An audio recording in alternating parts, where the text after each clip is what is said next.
اللہ الرحمن الرحیم فصل فی الوضوء وضو کے بیان میں فصل اس میں وضو کے فرائض بیان ہوں گے تو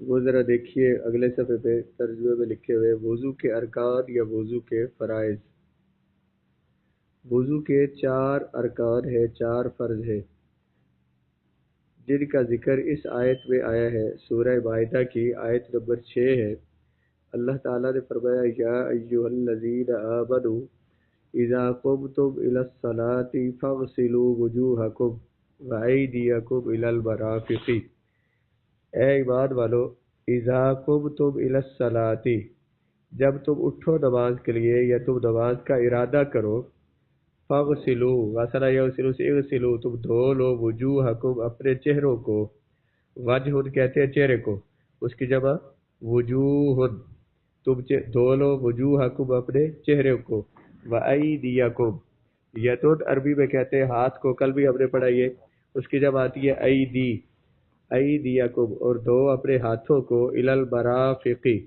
کوہنیوں سمیت مرفقن واحد ہے اس کا معنی ہوتا ہے ایک کوہنی اس کی جمع ہے مرافق کوہنیاں اور دھو اپنے ہاتھوں کو کوہنیوں سمیت وامسحوا برؤوسکم مسح یمسح معنی ہوتا ہے مسح کرنا اور اس سے امر کا صیغہ امر حاضر کا صیغہ ہے امسحوا تم سب مسح کرو برؤوسکم رأس کی جمع رؤوس اپنے سروں کا وارجلکم رجل کی جمع ارجل کہتے ہیں پاؤں کو اور دھو اپنے پاؤں کو الی الکعبین دونوں ٹخنوں تک دونوں ٹخنوں سمیت دھو آیت کا ترجمہ کیا ہوا ہے اے ایمان والو جب تم کھڑے ہو نماز کے لیے یا ارادہ کرو نماز کا تو تم دھو وجوہکم اپنے چہروں کو وایدیکم اور اپنے ہاتھوں کو دھو الی المرافق کوہنیوں سمیت مرفق جمع مرافق کوہنیاں اور مسح کرو اپنے سروں کا وارجلکم اور اپنے پاؤں کا الی الکعبین دونوں ٹخنوں سمیت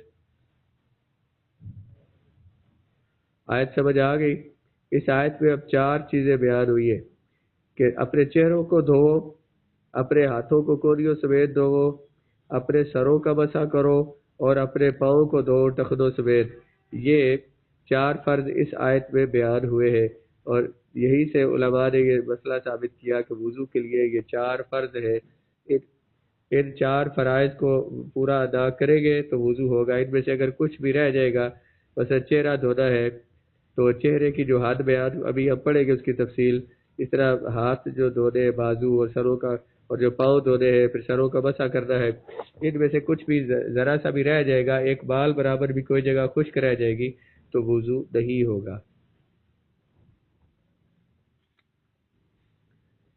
اب دیکھیے عربی میں آ جائے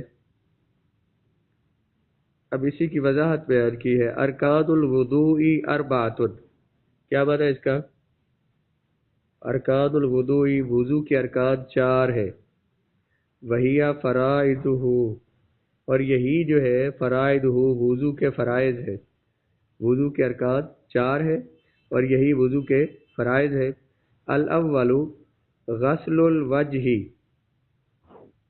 پہلا فرض غسل الوجہ چہرے کو دھونا وجہ چہرے کو کہتے ہیں وجہ کسے کہتے ہیں چہرے کو دھونا طول لمبائی میں من مبدأ سطح الجبہۃ الی اسفل الذکر ویسے چہرہ کہاں سے کہاں تک دھوتے ہیں جہاں سے پیشانی شروع ہوتی ہے وہاں سے لے کر ٹھوڑی کے نیچے تک پیشانی جہاں سے شروع ہوتی ہے جہاں سے بال اگنا شروع ہوتے ہیں وہاں سے لے کر تو ٹھوڑی کے نیچے تک جو جگہ ٹھوڑی کے نیچے جہاں جو حلق کے ساتھ جگہ ملتی ہے نا گردن کے ساتھ جو جگہ ملتی ہے یعنی ٹھوڑی کے نیچے ایک 3-4 انگلیاں کر لیں یہ جو نیچے والی جگہ ہے یہ بھی ساتھ دھو رہی ہے وہ تو سر کے جہاں لمبائی میں کہاں سے کہاں تک بال جہاں سے اگتے ہیں وہاں سے لے کر ٹھوڑی کے نیچے تک دھونا ہے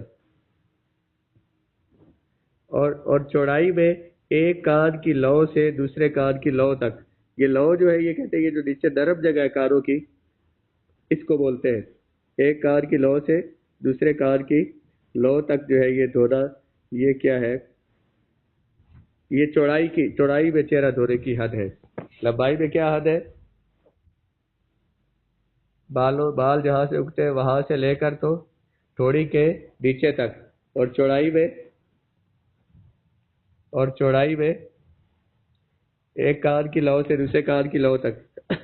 اب عربی میں دیکھیے، وَحَدُّهُ اور چہرے کی حد، طولد لمبائی میں، بد مبدا کہتے ہیں ابتدا کی جگہ، سطح الجبہتی جبہتن کہتے ہیں پیشانی کو، پیشانی کی سطح کی ابتدا سے، الی اسفل الذقن ذقن کہتے ہیں ٹھوڑی کو، اسفل کہتے ہیں نیچے کو، ٹھوڑی کے نیچے تک، اس کی حد لمبائی میں پیشانی کی ابتدا سے لے کر ٹھوڑی کے نیچے تک.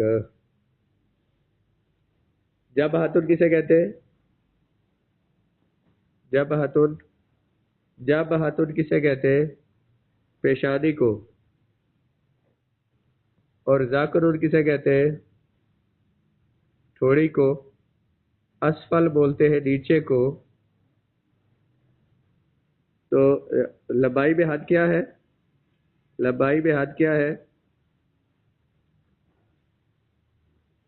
پیشانی کے بالوں کے اگرے سے لے کر ٹھوڑی کے نیچے تک. وحدہ ارضن اور وضو چہرے کی حد ارضن چوڑائی میں، ارض چوڑائی کو کہتے ہیں.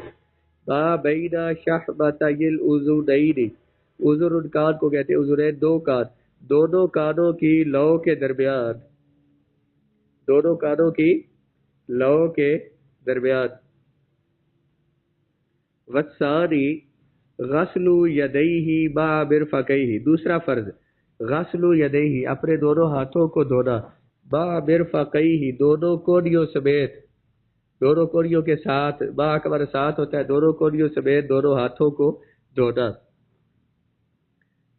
مرفق کونی کو کہتے ہیں. والثالث غسل رجلیہ مع کعبیہ اپنے دونوں پاؤں کو دھونا، رجلین رجل کی تسنیہ پاؤں کو کہتے ہیں، اپنے دونوں پاؤں کو دھونا، مع کعبیہ دونوں ٹخنوں سمیت.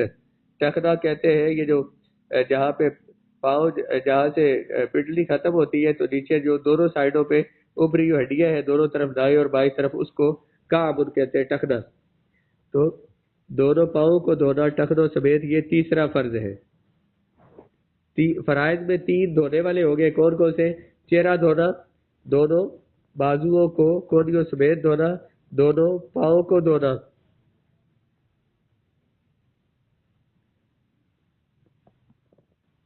پاؤں کو کہاں دھونا؟ ٹخنوں سمیت، یعنی ٹخنے جو ہے دونوں طرف سے ان کو دھونا، ان کے اوپر تک پاؤں کو دھونا.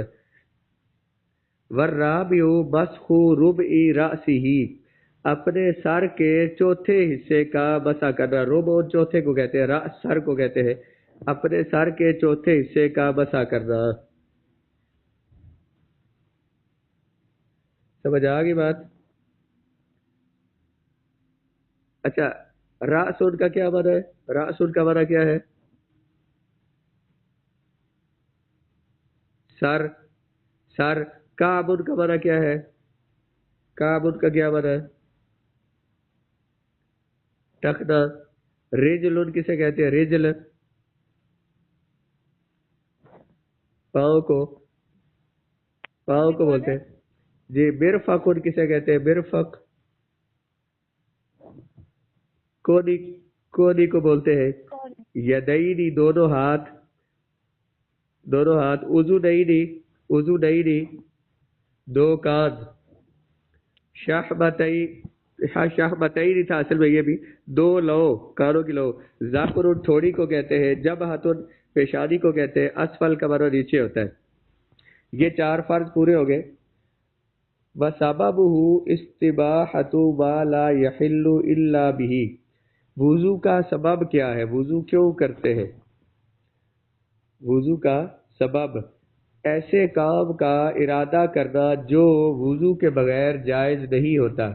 وضو کیوں کرتے ہیں؟ وضو اس کام کے لیے کرتے ہیں، وضو کا مقصد یہ ہوتا ہے وہ کام کرنا جو بغیر وضو کے نہیں ہوتا. وضو کا مقصد کیا ہوتا ہے؟ بولے. وہ کام کرنا جو بغیر وضو کے نہیں ہوتا. ہاں جی. جیسے کہ مثلا نماز ہے، نماز کے بغیر نہیں پڑھی جاتی، قرآن بغیر وضو کے قرآن کو نہیں چھوا جاتا، طواف جو ہے وہ کعبے کا یہ بغیر وضو کے نہیں کیا جاتا. تو وضو کا سبب کیا ہے؟ اس چیز کو حلال کرنا جو کہ اس کو جائز کرنا جو کہ بغیر وضو کے حلال نہیں ہوتی. سببہ، دیکھیں سببہ وضو کا سبب، استباحۃ مباح سمجھنا جائز کرنا، ما اس چیز کو لا یحل جو حلال نہیں ہوتی، حل یحل حلالا جو حلال نہیں ہوتی، الا بھی مگر وضو کے ساتھ. اس کا وضو کا سبب مباح کرنا جائز کرنا اس چیز کو جو حلال نہیں ہوتی مگر وضو کے ساتھ، جو وضو کے بغیر حلال نہیں ہوتی، اس چیز کو جائز کرنا، اس چیز کو حلال کرنا یا وہ کام کرنا جو وضو کے بغیر حلال نہیں ہوتا. وہوا حکمہ الدنیوی، یہ وضو کا دنیاوی حکم ہے. یعنی ظاہری حکم وضو کا یہ ہے کہ یہ اس لیے کرتے ہیں تاکہ وہ عبادت اس کے ساتھ کی جائے جو وضو کے بغیر نہیں ہوتی. وحکمہ الاخروی، اس کا آخرت کا حکم، وضو کا اخروی آخرت کا حکم کیا ہے؟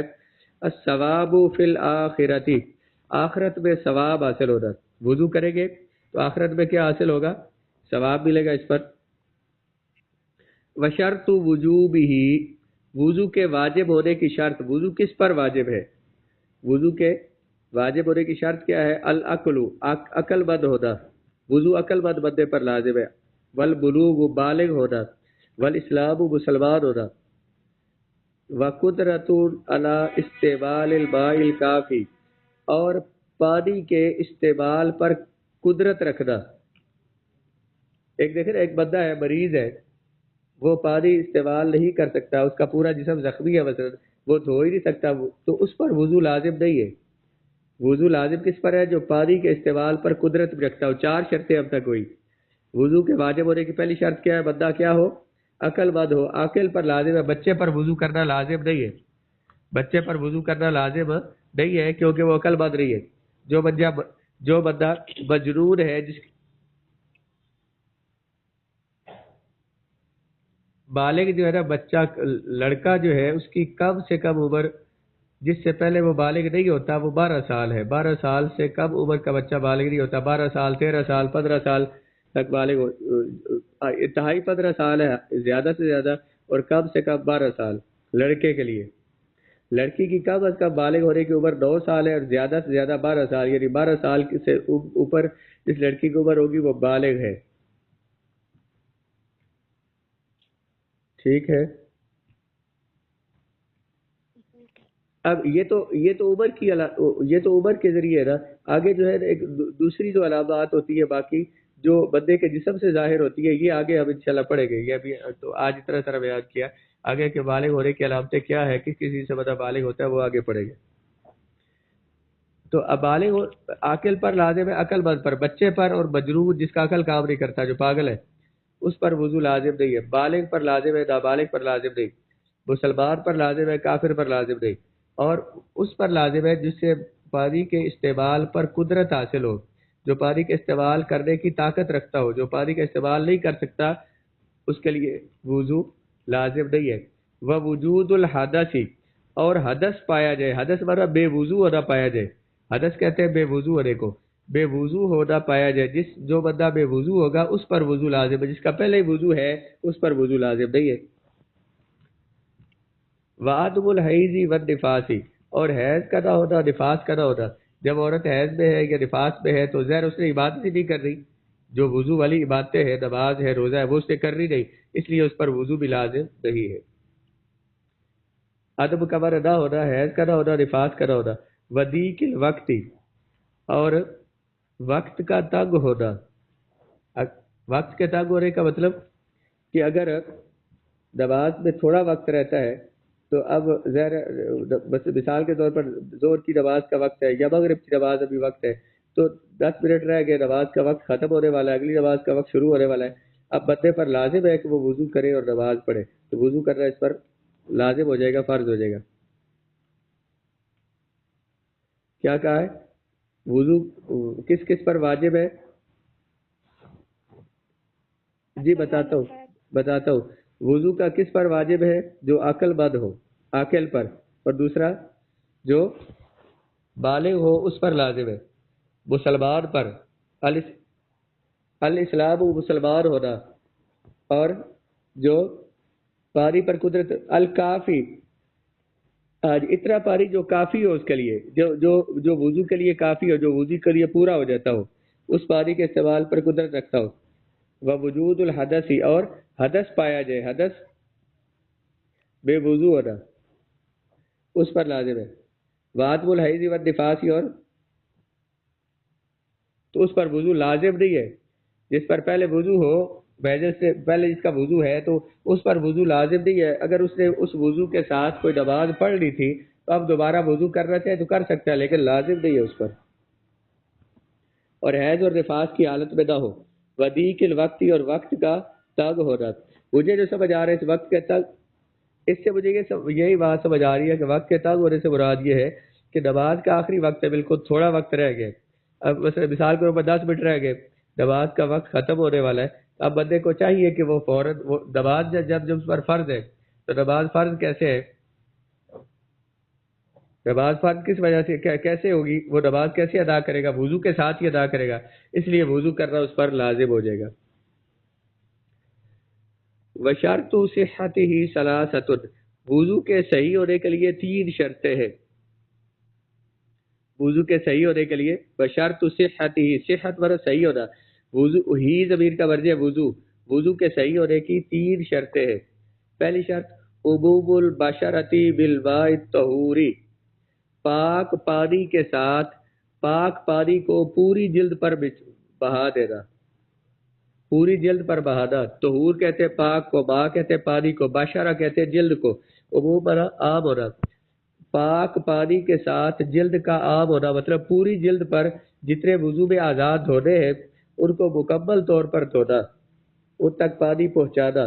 دیکھیں یہ اب دھونے کی بات کر رہے ہیں، آگے اس پر مزید بات آئے گی، لیکن ابھی جب کہا کہ اعضاء کو جن کو دھونا ہے، دھونے کا مطلب یہ نہیں ہے کہ ہاتھ تر کر کے پانی کے ساتھ تو مل دے، جیسے کہ تیل سے مالش کرتے اس طرح سے مل دے، یہ نہیں ہے دھونے کا مطلب۔ دھونا یہ ہوتا ہے کہ کم از کم اس طرح سے پانی اعضاء پر ہو کہ اس کے 1-2 قطرے کم از کم گرے، اس سے قطرے گرے پانی کے، وہ دھونا ہوتا ہے۔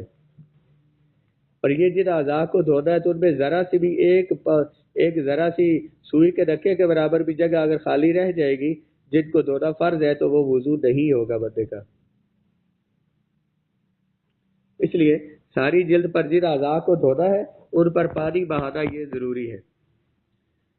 وانقطاع با ینافی، انقطاع کا مطلب منقطع کرنا، ختم کرنا، با ان چیزوں کو، ینافی جو وضو کے خلاف ہے، وضو کے منافی ہے، جیسے حیض اور نفاس ہے، وحدث اور حدث ہے، یعنی کہ جو وضو تب ہوگا جب وہ چیزیں نہ پائی جائے جو وضو کے منافی ہے، وضو کے خلاف ہے، جیسے کہ حیض یا نفاس ہے، اس میں وضو کریں گے بھی صحیح تو طہارت حاصل نہیں ہوگی اور اس سے نماز کے قابل نہیں ہوگے۔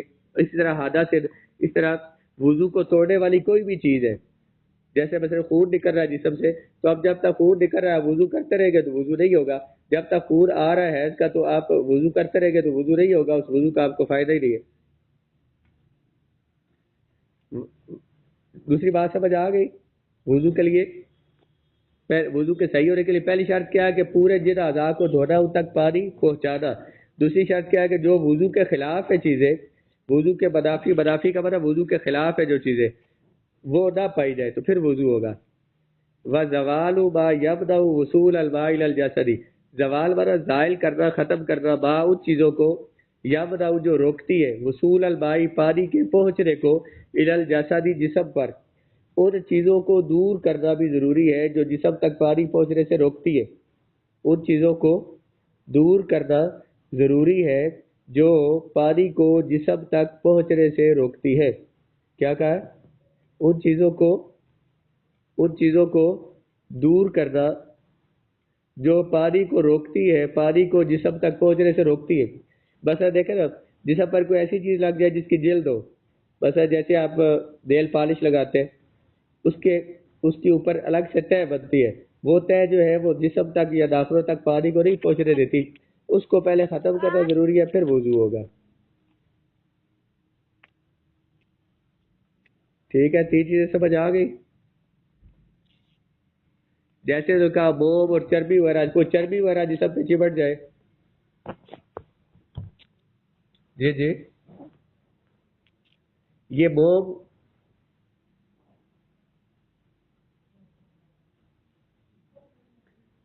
ناخن تو ویسے بھی سنت یہی ہے نا کہ ناخن ہفتے میں ایک بار کاٹ رہے